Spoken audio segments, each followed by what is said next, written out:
Selamat berjumpa kembali, senang sekali bisa menemani Anda lagi untuk sebuah penelusuran mendalam kali ini. Belakangan ini, dunia musik Indonesia lagi rame ya. Ada perdebatan cukup sengit soal royalti lagu. Ya, antara pencipta lagu dan penyanyi nih. Soal hak cipta, soal pembayaran. Kayak ada benang kusut gitu ya. Nah, kali ini kita coba deh urai barang-barang kompleksitas isu ini. Kita lihat dari banyak sisi, dari para pelaku industrinya langsung. Mari kita bedah bersama. Jadi kalau dirangkum sedikit, inti masalahnya itu kan adanya kebingungan ya, sama perselisihan soal siapa sih yang sebetulnya tanggung jawab bayar royalti. Terutama kalau lagu dibawain pas, pertunjukan langsung atau konser gitu. Ini kan jelas bikin ekosistem musik kita jadi ya kurang kondusif lah ya. Tepat sekali. Sebenarnya kalau kita lihat dari kacamata hukum nih, kita kan punya Undang-Undang Hak Cipta yang tahun 2014 nomor 28. Itu tuh tujuannya udah jelas, melindungi pencipta sekaligus ngatur pengelolaan royalti lewat yang namanya Lembaga Manajemen Kolektif, LMK itu. LMK ya, yang sering kita dengar itu ya. Betul. Cuman, nah ini dia, ada perdebatan tafsir pasal di dalamnya. Gitu. Pasal 9 itu misalnya bilang, perlu lisensi atau izin dari pencipta buat penggunaan karya secara komersial. Tapi, ada lagi nih pasal 23 ayat 5. Ini adanya di bab soal pelaku pertunjukan. Oke. Di situ dibilang, izin nggak perlu lagi kalau royaltinya udah dibayar lewat LMK sama penyelenggara acara. Nah, ini dia nih kayaknya sumber beda pendapatnya ya. Iya, ini yang sering jadi acuan kalau, wah tanggung jawabnya berarti di penyelenggara dong, bukan di penyanyi, karena mereka yang bayar ke LMK. Jadi kayak tarik-menarikan antara dua pasal ini. Oke. Saya mulai nangkep nih benang merahnya. Tapi tadi disebut LMK.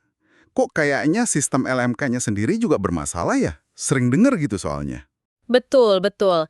Itu juga jadi isu besar. Banyak keluhan memang soal LMK dan juga LMKN, Lembaga Manajemen Kolektif Nasionalnya, mulai dari pengumpulan royalti yang katanya nggak maksimal, apalagi dari konser-konser di daerah gitu ya, sampai soal pembagian hasilnya. Pembagiannya kenapa tuh? Dianggapnya kurang transparan. Ada istilah blanket license gitu. Jadi sebagian besar pemasukan itu dibagi rata aja, kadang tanpa data jelas lagu siapa yang sebenarnya paling sering diputar atau dibawain. Wah, kalau gitu kasihan juga ya pencipta yang lagunya hits banget tapi dapatnya sama rata aja. Nah, persis. Akibatnya yaitu, banyak pencipta merasa nggak dapat hak ekonomi mereka secara adil, merasa dirugikan lah intinya gitu. Oke. Mari kita coba dengar lebih dalam dari sisi pencipta lagu deh. Apa sih keresahan utama mereka selain soal LMK tadi? Para pencipta lagu, ini misalnya seperti yang disuarakan oleh Asosiasi Komposer ya, AKI, mereka itu sangat menekankan pentingnya izin atau lisensi di awal. Izin di awal ya. Iya, mengacu ke pasal 9 tadi. Buat mereka, lisensi itu bukan cuma soal duit royalti, tapi ini bentuk penghormatan. Ada hak moral di situ, pengakuan atas karya mereka. Jadi bukan sekedar bayar aja ya. Betul, mereka merasa pasal 23 ayat 5 itu sering disalahartikan. Jadi, yang penting udah bayar ke LMK, nggak usah izin lagi ke penciptanya. Nah, itu yang mereka nggak setuju. Mereka juga ya bisa dibilang frustrasi lah ya, karena merasa sistem LMK yang sekarang ini gagal melindungi hak mereka sepenuhnya. Makanya muncul usulan-usulan lain. Oh ya, usulan apa tuh? Ada yang mengusulkan semacam Direct Digital License atau DDL. Jadi lisensi langsung antara pencipta sama pengguna, biar lebih transparan katanya. Terus ada juga opsi opt-out. Opt-out. Maksudnya? Jadi pencipta bisa milih keluar dari pengelolaan LMK untuk jenis penggunaan tertentu. Misalnya khusus konser, biar mereka bisa ngatur sendiri lisensinya. Ini mirip praktik di luar negeri sih. Intinya mereka pengen kontrol lebih besar. Wah, jadi rumit ya. Oke, itu kan dari sisi pencipta yang merasa haknya belum terpenuhi. Sekarang gimana kalau dari kacamata penyanyi? Mereka kan yang ada di garda depan, di panggung. Nah, kalau dari sisi penyanyi, seperti yang mungkin pernah disampaikan asosiasi mereka, VISIA, Voice of Indonesia, alur yang mereka pahami dan jalani selama ini ya begitu. Penyelenggara acara atau I.O. itu yang wajib beresin urusan royalti ke LMK. Titik.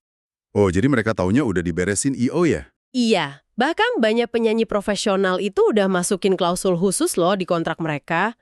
Di Riders namanya. Riders itu yang daftar permintaan artis kan ya? Betul. Di situ mereka minta bukti pembayaran royalti dari I.O. ke LMK. Sebelum tampil harus ada buktinya dulu. Makanya mereka agak kaget juga pas isu ini meledak. Merasa kayak terserang gitu ya. Apalagi narasinya di media sosial kan kadang, wah menyudutkan profesi penyanyi. Iya sih.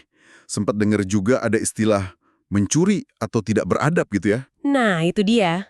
Ini kan jadi bikin takut ya, bikin bingung.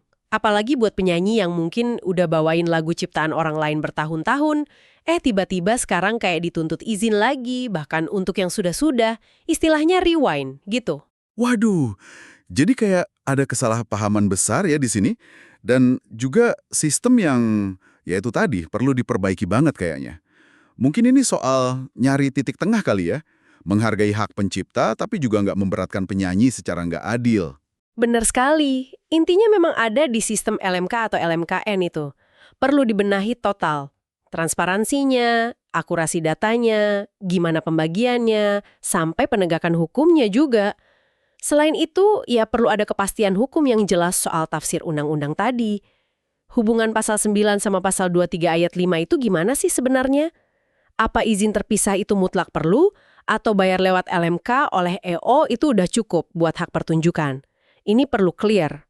Jelas banget ya, persoalan royalti musik ini memang sangat kompleks, melibatkan tafsir hukum, kinerja lembaga, sampai hubungan antar profesi di industri musik kita. Rumit?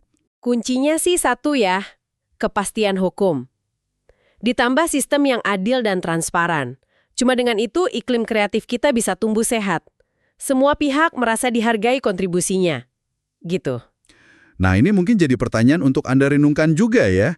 Dengan keruwetan sistem dan beda pandangan yang ada sekarang nih, kira-kira mungkin nggak sih harmoni antara hak pencipta dan kebebasan berekspresi penyanyi itu bisa tercapai kalau nggak ada reformasi mendasar di tata kelola royalti musik kita? Terima kasih sudah menyimak penelusuran kita kali ini. Seru banget ya pembahasannya. Jangan lupa tunggu pembahasan kita selanjutnya ya. Kira-kira pembahasan apa lagi nih yang menarik untuk kita bedah bersama di kesempatan berikutnya? Boleh loh, coba tulis ide Anda di kolom komentar. Dan seperti biasa, jangan lupa like, komen, dan subscribe biar nggak ketinggalan info atau pembahasan menarik lainnya. Sampai jumpa!